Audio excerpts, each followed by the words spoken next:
ఆమె పేరు శివపార్వతి. సో రాజకీయాల్లోకి ఎందుకు వచ్చారు, దేని గురించి వచ్చారు? మధ్యతరగతి వాళ్ళు పాలిటిక్స్లోకి రావడానికి చాలా కష్టం అవుతుంది. నేషనల్ పాపులర్ పార్టీస్ ఉన్నాయో వాటికి ఫండింగ్ ఇస్తేనే వాళ్ళు టికెట్ ఇవ్వడం జరుగుతుంది. ప్రజాసేవ చేయడానికి వచ్చారు కదా. అవునండి. అయితే ఎమ్మెల్యే కాకుండా ఎంపీగానే చేయడానికి గల రీజన్ ఏంటి? అలా ఇండిపెండెంట్గానే ఉంటారా, వేరే పార్టీతో కలిసి మళ్ళీ సేవలు చేయడానికి సిద్ధమవుతారు? అంటే ఇప్పుడు కూటమి వస్తే మళ్ళీ వాళ్ళతో కలవడం కానీ, వైఎస్ఆర్సీపీ వస్తే మళ్ళీ వాళ్ళతో కలవడం కానీ, అట్లా? నేను మ్యాక్సిమం 100కి 99% నేను ఇండిపెండెంట్గానే ఉంటానండి. ఒకవేళ గెలిచినా కూడా బంపర్ ఆఫర్ ఇచ్చినా మీరు వెళ్ళరు? నేను ఇండిపెండెంట్గానే ఉండాలనుకుంటున్నా. ఓకే, అంటే ఎవరు గెలుస్తారు అనుకోవచ్చు? ఎవరైనా గెలవచ్చు, అది ప్రజల చేతుల్లో ఉంటుంది. ఆ నిలబడే పర్సన్స్ కూడా తెలుసు మనం ఎంతవరకు ప్రజలకి న్యాయం చేయగలిగాము, నెక్స్ట్ ఎలక్షన్స్లో ఉంటాము ఊడిపోతాము అనేది వాళ్ళకు కూడా ఒక మంచి క్లారిటీ ఉంది. అంటే ఒక మహిళగా మీరు ఏం చేయగలుగుతారు? అంటే గెలిచినా ఓడిపోయినా మీ వల్ల ఏమవుతుంది అసలు? ఇప్పుడు కనీసం పట్టుమని మీ వెనకాల ఒక 100 మంది కూడా లేరు. ఇంకా ఓటు ఎలా వేస్తారు, దేనికి వేస్తారు, ఏం చూసి వేస్తారు? మీరు ఎలా చెప్పగలరు నా వెనక 100 మంది లేరని? అంటే నాతో పాటు వచ్చి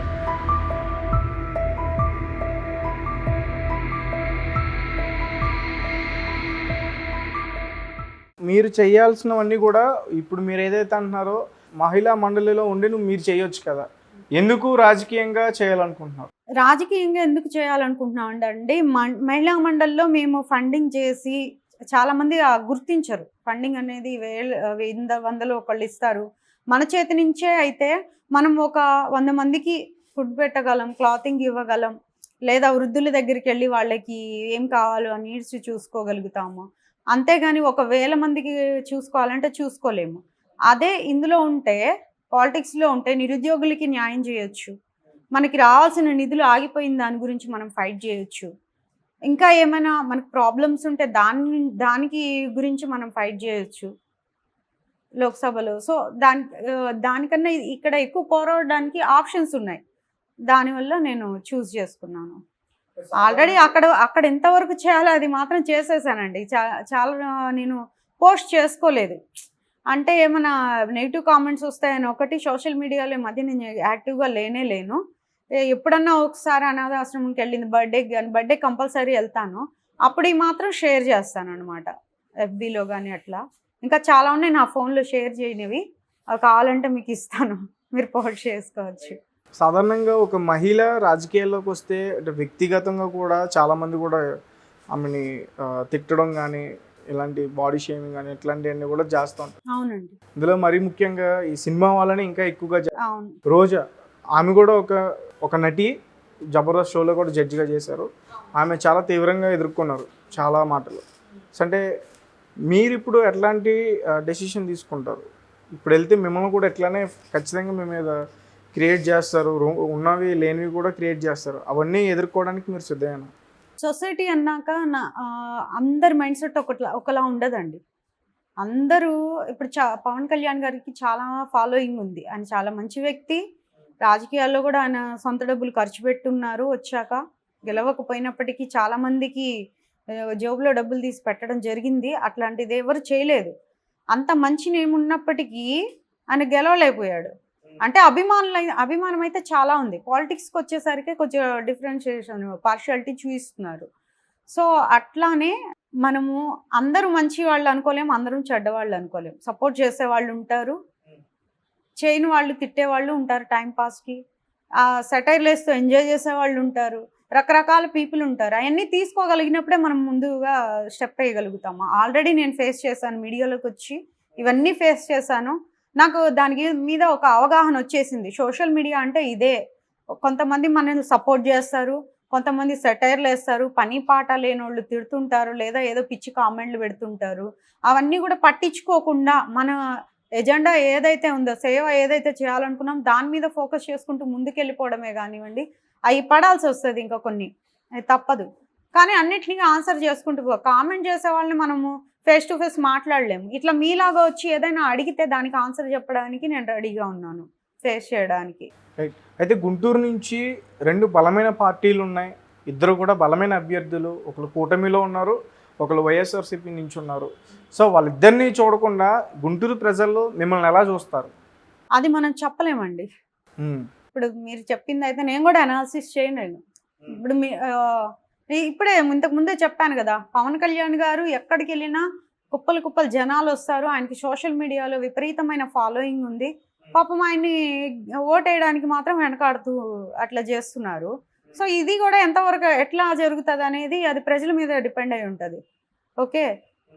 ఇంకా మేబీ వాళ్ళకి కూడా ప్రజాసేవ చేయాలని ఇంట్రెస్ట్ ఉండొచ్చు. బట్ మీరు చెప్పారు కదా, ఇప్పుడు గట్టి వ్యక్తి ఉన్నారండి, అతను 5,000 కోట్ల మనిషి ఉన్నారు ఆపోజిట్లో అంటే. సో అట్లా ఒకవేళ 5,000 కోట్లు ఉంటే పెమసాని గారు లాగా అంత ఉందనుకోండి, ఆయన మంచి డాక్టరు, యుఎస్లో సెటిల్ అయ్యారు, అట్లాంటిది ఉంటే పాలిటిక్స్ లేకుండానే ప్రజాసేవ చేయొచ్చు. లైక్ మన మహేష్ బాబు గారు చేశారు. ఒక పక్కన ఉన్న ఊర్లు దత్తత తీసుకొని, డెవలప్మెంట్ లేని ఊర్లు, ఫండింగ్ రాని ఊర్లని దత్తత తీసుకొని మంచి హాస్పిటల్స్ కట్టించడం.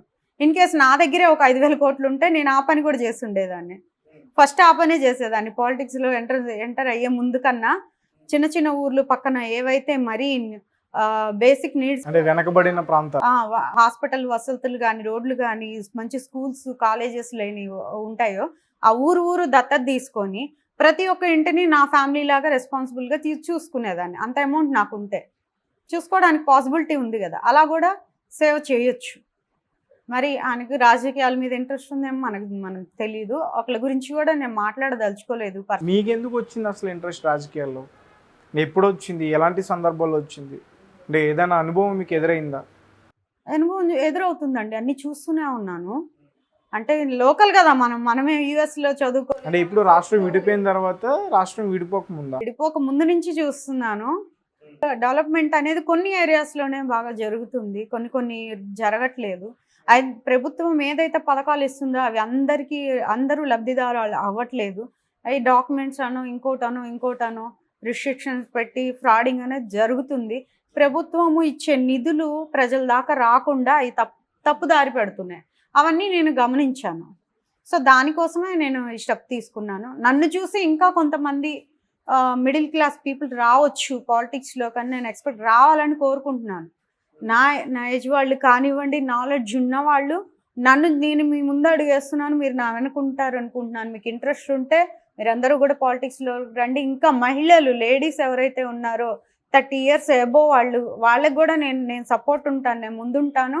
మీరు కావాలంటే రండి, కలిసి అడిగేద్దాము, మన నిధుల్ని మనం తెచ్చుకుందాము, మన ప్రజాస్వామ్య రాజ్యాన్ని మార్చుకుందాం. ఈ కలుషితం అయిపోయినటువంటి మత కులాల రాజకీయాల్ని, ఈ ప్రజాస్వామ్యాన్ని అంతా కూడా భ్రష్టు పట్టిపోయింది. సో దాన్ని మార్చుకుందాం, మనమందరం కలిసి అడిగేద్దాము, నేను ఆహ్వానిస్తున్నాను. ఈ ఎలక్షన్ తర్వాత కూడా నేను ఒక పార్టీ అనేది పెట్టి వీళ్ళని అందరిని ఇన్వైట్ చేస్తాను. సోషల్ మీడియా త్రూ వాళ్ళు ఎవరైతే ఇంట్రెస్ట్ ఉన్నాడో జాయిన్ అవ్వచ్చు. సో నేను ఇంకేం చెప్తున్నానంటే అండి, అసలు రాజ్యాంగం మన రాజ్యాంగం రాసింది అంబేద్కర్ గారండి. చాలామందికి తెలుసు, కొంతమందికి తెలియదు. చదువుకోని వాళ్ళు కూడా ఉంటారు కదా. రాజ్యాంగం రాసింది అంబేద్కర్ గారు. ఆయన ఏ పర్పస్తో రాశారు? ఈ కులాలు కానివ్వండి, వేరియేషన్స్ అనేవి ఉండకూడదు, కాకపోతే క్యాడర్స్ చేశారు. క్యాస్ట్ అనేది రాకుండా కొద్దిగా ఫైనాన్షియల్గా వాళ్ళు స్టేబుల్గా లేరన్న వాళ్ళని ఎస్టీ, ఎస్సీ, బీసీ ఇట్లా చేసుకుంటూ వచ్చారు. ప్రభుత్వం కింద అంటే ఎవరైతే రిజర్వేషన్ తెప్పించడం కాదు, అక్కడి నుంచి వాళ్ళకి రిజర్వేషన్స్ కల్పించాలి, ఎందుకంటే వాళ్ళకి సపోర్ట్ అవసరం ఉంది కాబట్టి. బట్ ఇప్పుడు జరుగుతున్న ప్రజాస్వామ్యం, ఈ రాజ్యాంగము, ఏదైతే ఎలక్షన్స్ ఉన్నాయో ఇది చాలా టూ మచ్గా దానికి భిన్నంగా నడుస్తుందని నాకు అనిపిస్తుంది. అయితే మేడం, అంటే ఇప్పుడు ఆంధ్ర రాష్ట్రంలో మీరు అన్యాయం జరుగుతుందంటారు ప్రజలకి, అంటే ఈ 5 ఏళ్లలో మీకు ఎందుకు తెలియలేదు? ఆంధ్ర రాష్ట్రంలో కాదండి, ఓవరాల్గా ఇండియాలోనే మీరు గమనించినట్లయితే ఒక మధ్యతరగతి కుటుంబం నుంచి పాలిటిక్స్లోకి వచ్చిన వాళ్ళు ఎవరన్నా ఉన్నారా? ఎంతమంది ఉన్నారు? ఉంటే వాళ్ళని ఒకళ్ళు ఇద్దరు వేళ్ల మీద లెక్క పెట్టారు. పొలిటీషియన్స్ అందరూ కూడా ఎవరంటారు? అదే అండి చెప్తుంది, ఒక మినిమం 100 కోట్లు ఉంటే కానీ పాలిటిక్స్లోకి ఎంట్రీ లేదు. ప్రజాసేవ ఉన్నా, లీడర్షిప్ క్వాలిటీస్ ఉన్నా, ప్రజాసేవ భావాలు ఉన్నా, ఏం చేయగలరు అని తెలిసినా కూడా ఎంకరేజ్మెంట్ లేదు. ఉన్న రెండు పార్టీలే ప్రజలు నమ్ముతున్నారు, ఇంకా అవే పార్టీలు కొత్త పార్టీలు లేవు అనేసి. ఇంకొకటి ఎవరైతే సీఎం, పీఎం క్యాండిడేట్స్‌ని కూడా చూసి లోకల్ వాళ్ళ మొహాలు కూడా చూడకుండా ఓటింగ్ చేస్తున్నారు చాలామంది. హుహు. అవునా గదా! అంటే ఆయన సీఎం అంటే ఎలా నాకు అర్థం కాల. లైక్ ఇప్పుడు ఒక ఎగ్జాంపుల్ టీడీపీనో, వైసీపీనో తీసుకుందాం అనుకోండి. హ్మ్. బీజేపీలో మోడీ గారే రావాలనే ఆలోచనతో ఇక్కడ లోకల్ మన ఏరియాలో ఎలాంటి పర్సన్ ఆ పార్టీలో అటు నుంచి నిలబడ్డారు, ఆయనకి మనం ఓటేయొచ్చా లేదా అనేది లోకల్‌గా ఎవరు అవగాహన అది పెట్టుకోకుండా పైన చూస్తున్నారు. పీఎం ఎవరు కావాలి? ఆయన ఉన్నారు కాబట్టి ఇక్కడ బీజేపీ గుర్తు అది ఉంటే దానికి వేసేయాలని. కానీ మనకు లోకల్‌గా మనకి ఏ ప్రాబ్లం వచ్చినా సరే, మనకి రావాల్సినవి పథకాలు కానివ్వండి, ప్రభుత్వం నుంచి సపోర్ట్ కానివ్వండి, అవ్వాల్సిన పనులు ఆగిపోయినా మనకి పైన వాళ్ళు రారు. ఇక్కడ లోకల్‌లో ఉన్న పర్సనే మనకి సాల్వ్ చేయాలి. అవునా కదా! సో నేనేమంటున్నానంటే లోకల్‌లో ఉన్న పర్సన్ ఎలాంటి పర్సన్ మనకి చేయగలడా లేదా, ఆయన కనీసం అతను ఎట్లాంటి క్యారెక్టరు. ఎందుకంటే రౌడీ రాజకీయం అయిపోయిందండి. రౌడీ షీటర్స్ అందరూ కూడా రాజకీయాల్లోకి వచ్చేసారు. మా అమ్మమ్మ వాళ్ళ విలేజ్‌లో చూస్తే అసలు మొత్తం పాలిటిక్స్ అని మేము పొలిటీషియన్స్ అని చెప్పుకుంటున్న పచ్చి రౌడీలు అనమాట. సో అట్లాంటిది ఉంది. అదేమంటే పైన వాళ్ళని చూసి మనము వాళ్ళ మీద సానుభూతితోనే ఎట్లనో ఇక్కడ ఓటింగ్ వేసేస్తాము. లోకల్లో వాళ్ళు దాన్ని క్యాష్ చేసుకుంటే అంటే లోకల్‌లో ఉండే వాళ్ళందరూ గుండాలా? అట్లా అనడం లేదు, అందరూ కాదు. నేను అదే చెప్తుంది. ఇట్లా ఈ పర్సన్ ఎలాంటి వాడు, క్యారెక్టర్ ఏంటి, మనం ఈ పర్సన్ మంచి పర్సనేనా, మనకి చేయగలడా, లేకపోతే మనల్ని రౌడీజం చేసే పర్సనా, ఇట్లాంటి అంటే మనకు వచ్చే నిధులు ఇటు తినేస్తాడా లేకపోతే దోచేస్తాడా, మనకే పెడతాడా, వాళ్ళు ఆయనది కూడా కొద్దిగా యాడ్ చేసేమని ఇస్తాడా, లేకపోతే ₹10 మనకి ₹9 తినేసి రూపాయి పెట్టే రకం, ఇట్లాంటివన్నీ కూడా మనం ఒకసారి లోకల్ పర్సన్స్ను కూడా ఆలోచించుకోవాలి. ప్లస్ ఇండిపెండెంట్ క్యాండిడేట్స్ను కూడా మనం గుర్తించాలి. చాలామంది ఇండిపెండెంట్ క్యాండిడేట్స్ వాళ్ళు పెద్ద పార్టీస్కి ఫండింగ్ ఇవ్వలేక ఇండిపెండెంట్గా ఉంటారు. ఇండిపెండెంట్గా ఉన్నప్పుడు వీళ్ళు అసలు ఇండిపెండెంట్గా ఉన్న వాళ్ళు ఎవరు, వీళ్ళు ఎంతవరకు సేవలు చేశారు, ఎక్కడి నుంచి వచ్చారు, వీళ్ళని గెలిపిస్తే మనకి మంచి జరుగుతుందా లేదా అనేది ప్రజల చిన్న అవగాహన అనేది ఉండాలి. ఇండిపెండెంట్ వాళ్ళకు కూడా ఓటు వేయొచ్చండి అందరూ. నేను మీకు చెప్తున్నాను, ఇండిపెండెంట్ పర్సన్కి కూడా మనం ఓటు వేయొచ్చు. పెద్ద పార్టీ వాళ్ళకే కాదు, ఇండిపెండెంట్గా ఎవరు పోటీ చేస్తున్నారో వాళ్ళని కూడా గెలిపించుకోవచ్చు, వాళ్ళని కూడా లీడర్ చేసుకోవచ్చు. వాళ్ళ త్రూ మనకి అన్నీ వస్తాయి, ఏది ఆగిపోదు. మేడం, నామినేషన్ వేసిన తర్వాత మీకు ఏమైనా పెద్దవాళ్ళ దగ్గర నుంచి బెదిరింపులు కానీ, కాల్స్ కానీ అట్లాంటివి, లేకపోతే వేరే వాళ్ళతో చెప్పి పంపించడం కానీ, మీరు ఎక్కడికైనా వెళ్తున్నప్పుడు వాళ్ళు ఆపడం కానీ, ఇలాంటి ప్రయత్నాలు అన్నా జరిగాయి? జరుగుతాయండి, అవన్నీ ఫిక్స్ అయిపోయి వచ్చాను. నాకు నామినేషన్ వేసిన రోజే పంచుపడింది, మీకు 100 కోట్లు ఉన్నాయా ఏంటి, ప్రచారానికి ఒక 10 కోట్లు రెడీ చేసుకున్నారా, 5 కోట్లు ఉన్నాయి, ఎంత ఉన్నాయి అంటే ఎవరు పంచులు, పక్కన వాళ్ళు ఇంకెవరు, ఆపోజిట్ వాళ్ళు, మీరు చెప్పిన పార్టీల వాళ్ళు కూడా అన్నారు ఆ మాటలు. తర్వాత కూడా కాల్స్ వచ్చాయి నాకు, మీకు ఆపోజిట్ ఉన్న ఒక పెద్ద పర్సన్ ఉన్నారు, మీరు తట్టుకోగలరా, మీరు ఎంతవరకు చేయగలరు, అసలు కంటెస్టెడ్ చేస్తారా, ఆయన తట్టుకోగలరా మీరు, ఇట్లాంటి మాటలు అన్నారు. నేను పిచ్చ లైట్ తీసుకున్నా. వచ్చాయి బెదిరింపు కాల్స్ వస్తాయి అన్నీ అంటారు. అంటే ఎలా, ఏ రకంగా మాట్లాడారు కాల్స్లో? ఇదే చెప్తున్నా, మీరు నిలబడగలరా అట్లాంటిది. నేను ఖచ్చితంగా మిమ్మల్ని వ్యక్తిగతంగా దూషించే ప్రయత్నం ఏమైనా చేశారా? నన్ను వ్యక్తిగతంగా దూషించేదైతే ఏం జరగలేదు. అదే సెటైర్లు వేశారు, మీకు ఎంత ఉన్నాయి, ఒక 100 కోట్లు ఉన్నాయి బ్యాంక్ బ్యాలెన్స్, నామినేషన్. సరే నేనే అడుగుతున్నా, మీ బ్యాంక్ బ్యాలెన్స్ ఎంత ఉంటుంది ఇప్పుడు ప్రెసెంట్?